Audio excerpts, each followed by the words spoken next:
Você sabe quem foram os primeiros servidores públicos do Brasil e por que a estabilidade é importante? Veja na reportagem da TV Câmara São Paulo. A demissão por motivos ideológicos deve ser crime? A Câmara dos Deputados debate o assunto. Salvador reinaugura o Museu Nacional da Cultura Afro-Brasileira, que estava fechado há 3 anos.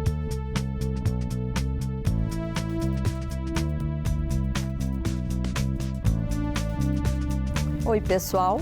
Eu sou Andréa Alves e este é o Parlamento Brasil, um programa que desde 2006 é feito em parceria com as TVs legislativas de todo o país. A gente traz para você os assuntos que vão além de Brasília e mostra as decisões que impactam a vida do brasileiro país afora. Vamos lá?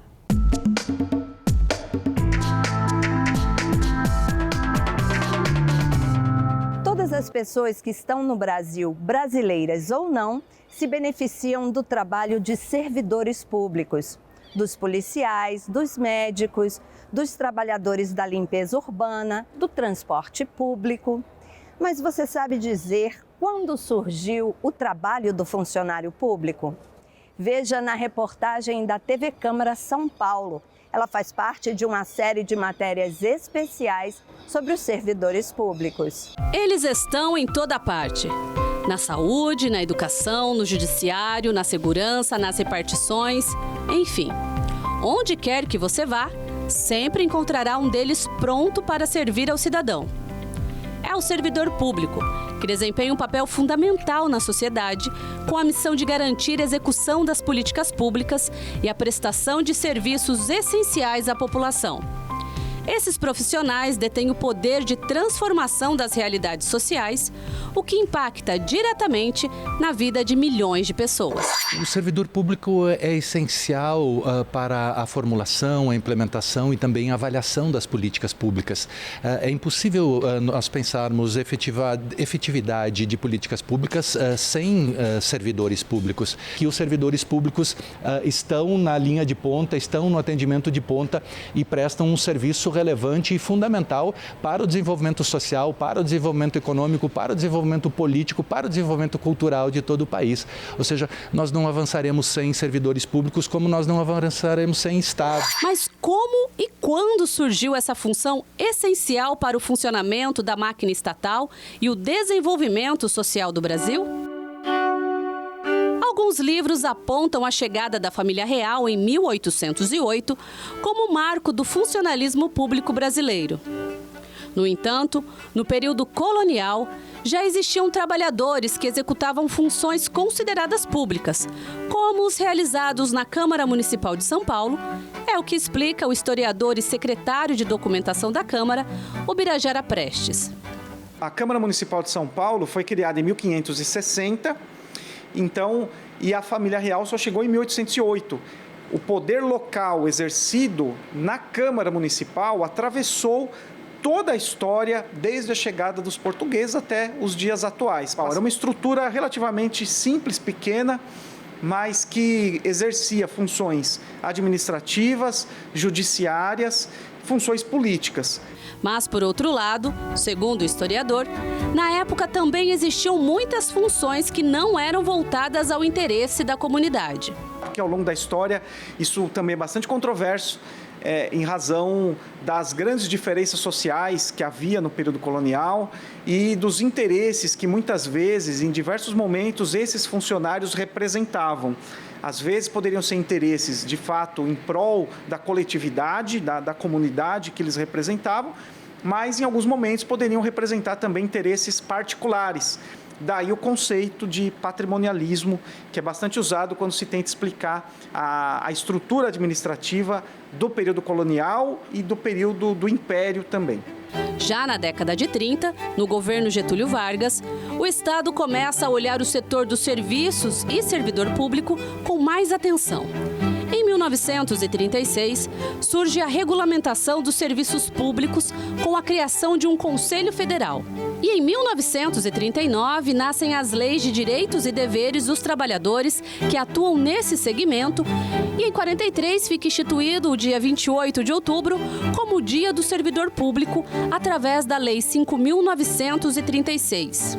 Nós temos um Estado que se torna cada vez mais burocrático no sentido da impessoalidade, da escolha mais técnica do seu corpo de funcionários, e um Estado gradualmente menos patrimonialista. E esse processo envolve maior normatização, criação de regras, de procedimentos de trabalho que devem ser registrados, que devem ser compartilhados e que devem ser também difundidos para a sociedade, para que a sociedade conheça o papel do Estado e também tenha condições de reivindicar o atendimento de suas demandas. Em 1988, através da Constituição, ficou normatizado que a admissão de servidores públicos seria feita através de concursos.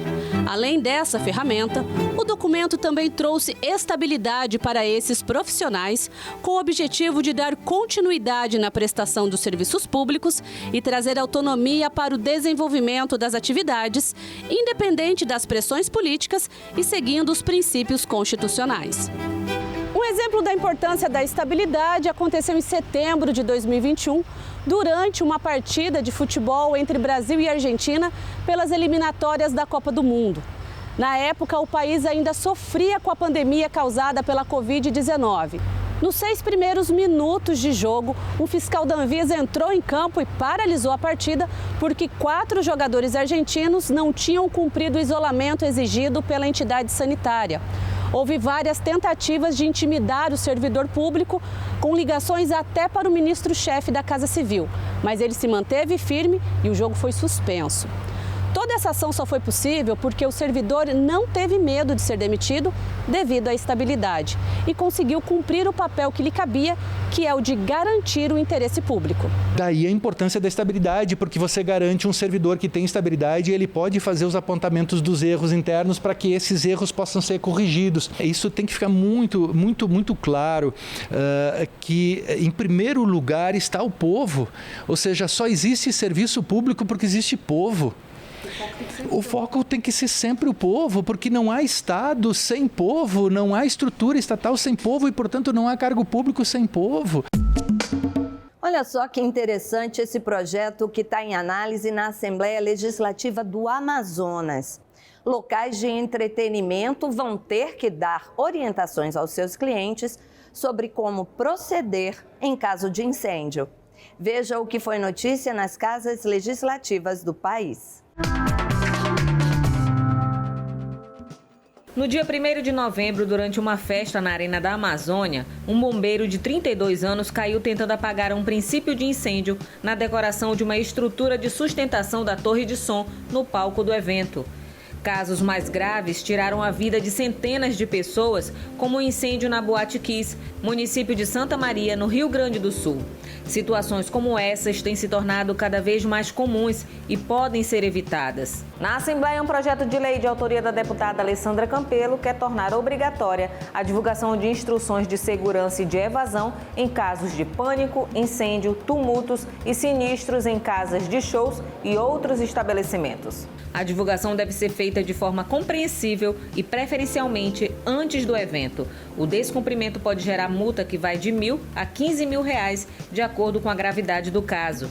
Para a deputada, a segurança do público é uma das principais preocupações em locais de entretenimento e as instruções prévias podem evitar incidentes graves. A ideia é contribuir com a cultura de prevenção e responsabilidade compartilhada. A relação entre consumidores e aplicativos de transporte individual de passageiros foi tema de uma audiência pública promovida na Assembleia Legislativa pela Comissão de Defesa dos Direitos do Consumidor.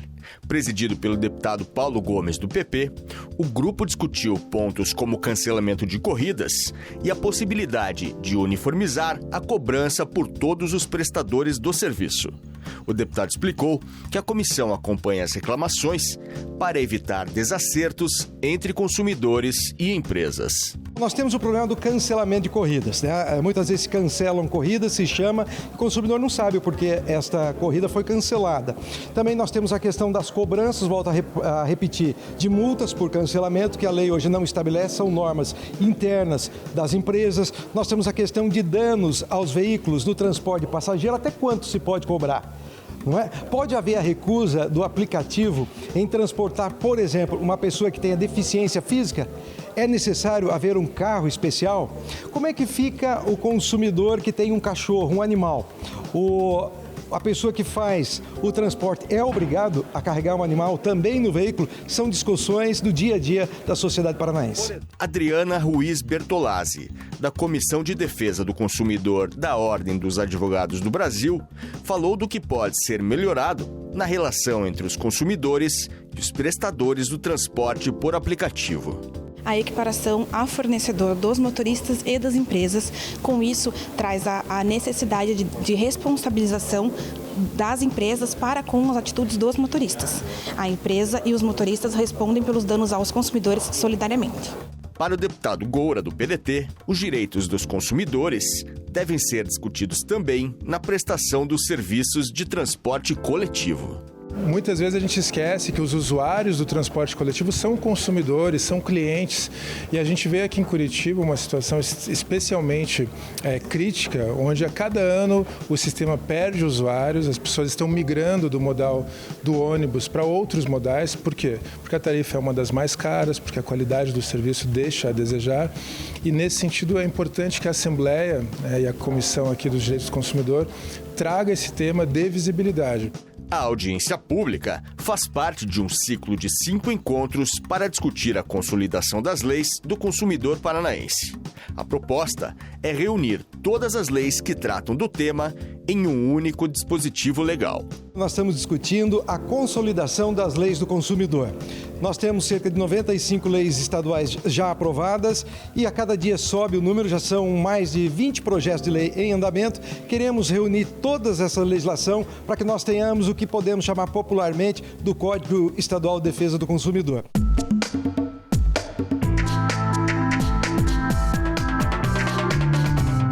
Você acha que o empregador pode demitir um trabalhador por diferenças ideológicas? Ou colocado de outra forma, você acha que um empregador tem que manter o empregado mesmo que eles tenham visões incompatíveis do mundo? Uma proposta que está sendo analisada aqui na Câmara dos Deputados torna crime a demissão por motivos ideológicos. O assunto foi debatido na Comissão do Trabalho. Em audiência pública da Comissão do Trabalho, o ministro do Tribunal Superior do Trabalho defendeu a necessidade de punir o empregador que não respeita a opção ideológica do empregado. Cláudio Mascarenhas afirmou que não é possível separar o cidadão e o trabalhador e disse que o empregador não pode querer controlar quem trabalha para ele. O ambiente de trabalho não pode privar qualquer pessoa da possibilidade de expressar ou de manter consigo a opção ideológica que seja inerente à sua própria história de vida. Já o presidente da Associação dos Juízes Federais criticou a proposta por prever que esses crimes de demissão ideológica sejam julgados pela Justiça do Trabalho. Fábio Ramiro defendeu que o certo é atribuir esse julgamento à Justiça Federal. Porque o que vai se discutir quando se julga um crime contra a organização do trabalho, obviamente que tem um aspecto material, o objeto material é a proteção social do trabalho.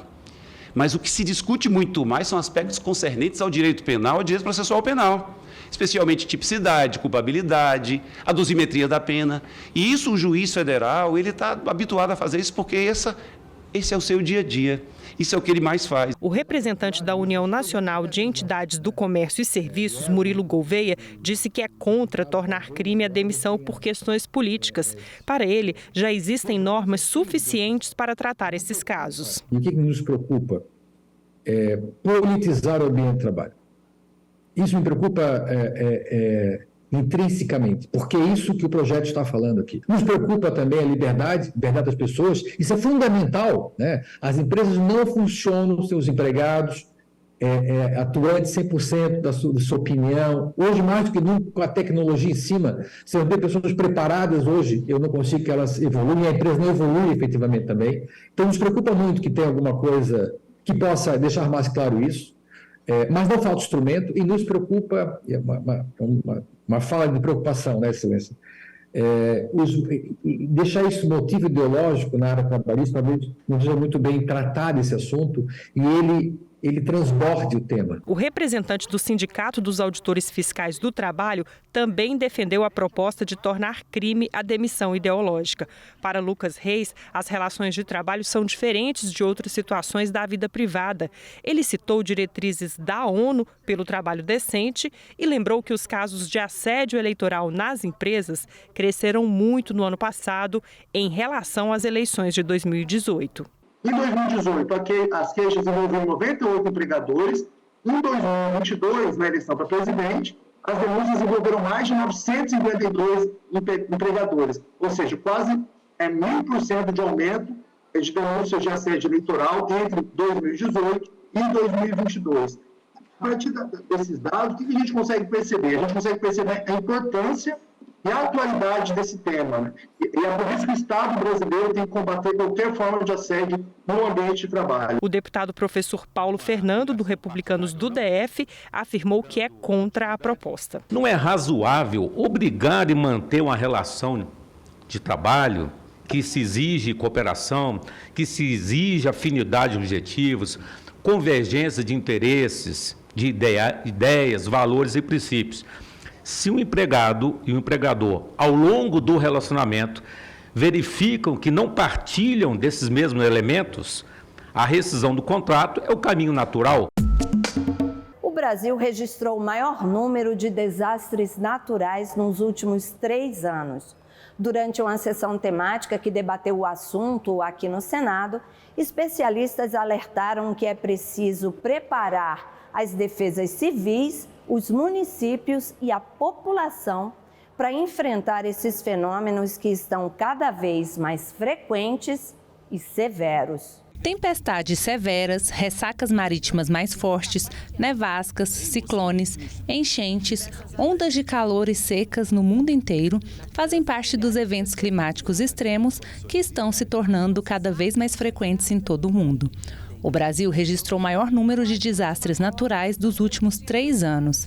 Entre 2013 e 2022, de acordo com dados da Confederação Nacional dos Municípios, quase todas as cidades do país foram atingidas por tempestades que causaram inundações, enxurradas e alagamentos. São quase 5.200 cidades, o que representa 93% do total de 5.570. Esses desastres naturais afetaram a vida de mais de 4 milhões de pessoas, que tiveram que abandonar as próprias casas.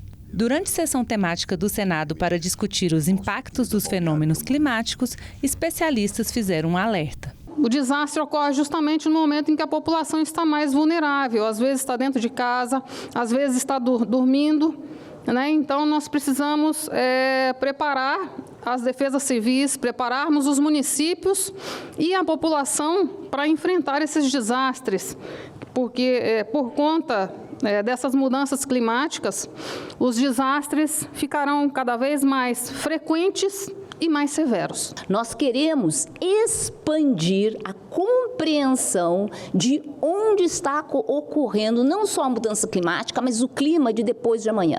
Para isso, nós utilizamos redes de rastreamento em todo o Brasil. O triste é que essas redes são, hoje, incapazes de dar uma resposta de curto prazo. O levantamento do número de pessoas que necessitam de ajuda, o levantamento de onde estão os barcos, o levantamento dos pontos de abrigo, o levantamento dos lugares em que é preciso colocar sirenes. Esse trabalho, essa preparação, me parece que ainda são uma espécie de lacuna no país.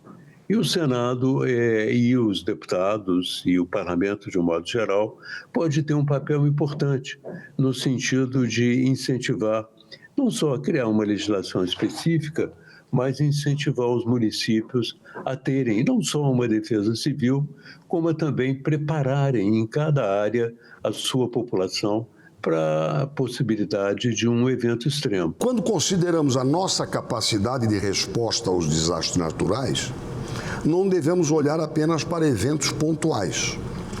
Devemos também começar a nos preparar para enfrentar desafios ainda mais graves, associados com as mudanças climáticas, sejam elas determinadas por fatores mais estruturantes do clima planetário, sejam elas causadas por efeitos cíclicos, como El Niño. O vice-presidente da República, Geraldo Alckmin, encaminhou um vídeo que foi exibido durante a reunião. É necessário aprimorar a capacidade de resposta de nossos territórios às mudanças do clima. Esse cientista destacou que o Brasil tem potencial para ter o maior projeto de restauração florestal do mundo, além de ser o primeiro país de grandes emissões que pode atingir as metas de redução de gases de efeito estufa. Antes de China, Estados Unidos, Rússia, Índia e vários outros países. Então, isso é um enorme desafio, mas também colocará o Brasil numa enorme liderança mundial. Nós seremos um grande líder mundial na busca de soluções sustentáveis, na busca de salvar o planeta da emergência climática.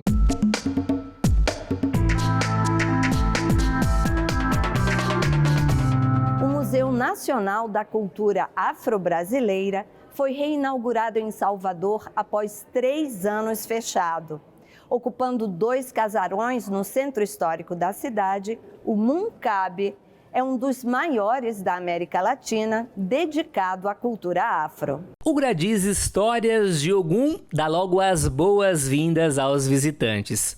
A obra de arte representa a história dos negros africanos que foram escravizados ao chegarem ao Brasil e está no Museu Nacional de Cultura Afro-Brasileira, recém-inaugurado em Salvador. A gente se emociona já na entrada, onde tem aquela arte que é o ventre, né, que nos arremete logo ao momento de estrear na vida física, né? Nós que somos muito ligados à nossa espiritualidade, ancestralidade de origem de etnia africana, para nós entrar nesse espaço, e aqui especialmente no espaço Mestre Didi, é de grande importância, né? É a valorização da história do nosso povo, da Bahia e de homens e mulheres do mundo. O museu, com ênfase na valorização de aspectos da cultura de matriz africana, destaca esta influência sobre a cultura brasileira e é um dos maiores da América Latina dedicado ao tema. O sonho que se realiza da cidade 20 anos depois, aqui você vai encontrar toda a parte, toda a história da cultura negra em Salvador, no Brasil, através da arte. Essa exposição especificamente, ela tem peças muito importantes de artistas novos, artistas antigos. Aqui você vai poder realmente navegar pela história do povo negro no Brasil, todas as suas dores, todas as suas conquistas. E essa, na verdade, é a missão desse lugar. É ser o lugar que vai concentrar esse ponto de encontro da ancestralidade com as possibilidades do futuro. É um lugar muito importante. Na temporada pós-reinauguração, as obras de arte são inspiradas no livro Um Defeito de Cor, que conta a história de uma idosa que viaja da África para o Brasil em busca do filho perdido, com passagem por Salvador. Estou encantada, estava ansiosa por essa inauguração, pela exposição. Já vi que a exposição estava em outro estado e agora veio para cá. Eu acho que é uma oportunidade única para que a gente aqui em Salvador, aproveitando esse Novembro Negro, entre em contato com mais essa mostra da diversidade cultural, das nossas histórias. E espero que a exposição seja bastante visitada. E o museu também. São mais de 350 obras de arte de 100 artistas, entre eles o Carlos Vinícius, baiano, que pela primeira vez expõe sua obra de arte com bordado ancestral africano em um museu. É uma grande honra, né, porque aqui conta a nossa história, né? E eu acho que o pessoal dessa terra tem que vir para prestigiar, né, porque tá muito bonito, muito bem feito. E essas 3 obras para mim são muito importantes, que é a minha primeira exposição, né? Então eu estou muito feliz de estar aqui. Tá lindo, tá uma sensação única, literalmente. Convido a todos para vir vivenciar uma experiência que assim todo mundo literalmente precisa conhecer esse lugar.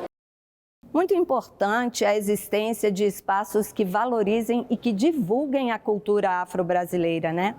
Olha, você pode conferir a programação do MUNCAB pelo Instagram oficial deles. E o Parlamento Brasil vai chegando ao fim. Hora da gente ouvir os nossos visitantes. Você sabia que todas as semanas mais de 3.000 pessoas vêm ao Congresso Nacional? E eles têm coisas interessantíssimas para falar. Não esqueça que você tem acesso a qualquer conteúdo da TV Senado pela internet, ou pelo site da TV, ou pelo YouTube. Semana que vem a gente volta. Tchau! A gente saber a história, né, e saber como funciona, né, todo o processo político, o processo de tomada das decisões, porque tudo isso acaba influenciando e tudo isso influencia, né, na nossa vida cotidiana, né, no nosso futuro. Então eu acho muito importante a gente saber, conhecer o funcionamento, né, saber conhecer como nós chegamos até aqui, né? Então isso eu acho muito importante, super importante. Muito importante porque a gente está a par da cultura, né, do nosso país, do nosso regional, da nossa cultura mesmo. Brasília, a gente precisa entender mais sobre, estar mais a par da política, dos movimentos, né? Precisamos sempre. Estudem e façam o trabalho certo, estudem bastante sobre o passado, sobre fatos que aconteceram no passado que refletem sobre a atualidade, né? Estudem e levem isso para a sabedoria, para melhorar as coisas, né, do país. Eles receberam a confiança do povo e que eles realmente exerçam seus mandatos atendendo às necessidades da população brasileira, não de alguns, mas de toda a população do estado que eles estão representando, do nosso país, que é muito rico, muito amado e merece tudo de bom de cada um dos que foram colocados aqui para nos representar.